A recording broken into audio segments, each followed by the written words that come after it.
Nagar corporation mayor ఎన్నిక విషయంలో పీట ముడిపడింది. మెజార్టీ సభ్యులు ఉన్నప్పటికీ ఏకాభిప్రాయం కుదరకపోవడంతో క్యాంప్ రాజకీయాలు చీరాల టు హైదరాబాద్ కు చేరాయి.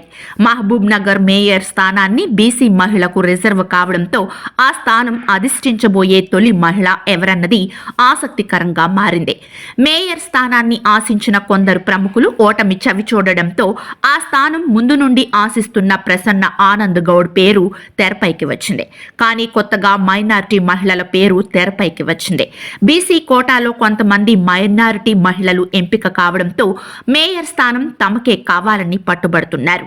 తమ వర్గానికి చెందిన వారు ఎక్కువ మొత్తంలో ఎంపికయ్యారని ఆ స్థానాన్ని తమకే కేటాయించాలని కోరుతున్నారు. ఇదిలా ఉంటే ఈ విషయం తెలిసిన బీసీ సంఘాలు బగ్గుమంటున్నాయి. ఒకవేళ బీసీలకు కాదని మైనార్టీలకు మేయర్ స్థానాన్ని కేటాయిస్తే పెద్ద ఎత్తున ఆందోళనకు దిగుతామని హెచ్చరిస్తున్నారు. ఇక డిప్యూటీ మేయర్ పదవి ఆశిస్తున్న మారేపల్లి సురేందర్ రెడ్డికి లైన్ క్లియర్ అయినట్టు తెలుస్తోంది.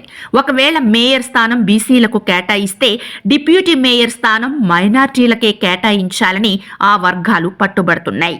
మహబూబ్ నగర్ కార్పొరేటర్లు అభిప్రాయాలు స్వీకరించి అధిష్టానానికి అందించడానికి సమన్వయకర్తగా వ్యవహరిస్తున్న జడ్చర్ల ఎమ్మెల్యే అనిరుద్ధ్ రెడ్డితో పాటు ఎమ్మెల్యే ఎన్ఎం శ్రీనివాసరెడ్డి కూడా ఎన్నికైన కార్పొరేటర్ల వెంట ఉన్నారు. అందరి అభిప్రాయాలు సేకరించి అధిష్టానానికి పంపించినట్లు తెలుస్తోంది.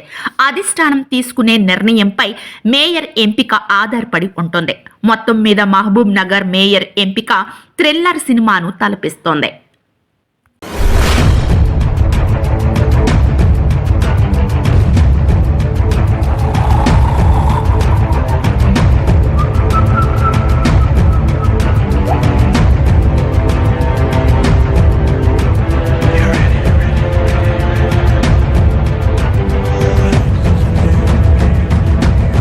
ఈ కార్యక్రమం మీకు నచ్చినట్లయితే లైక్ చేయండి, షేర్ చేయండి, సబ్స్క్రైబ్ చేయడం మాత్రం మర్చిపోకండి.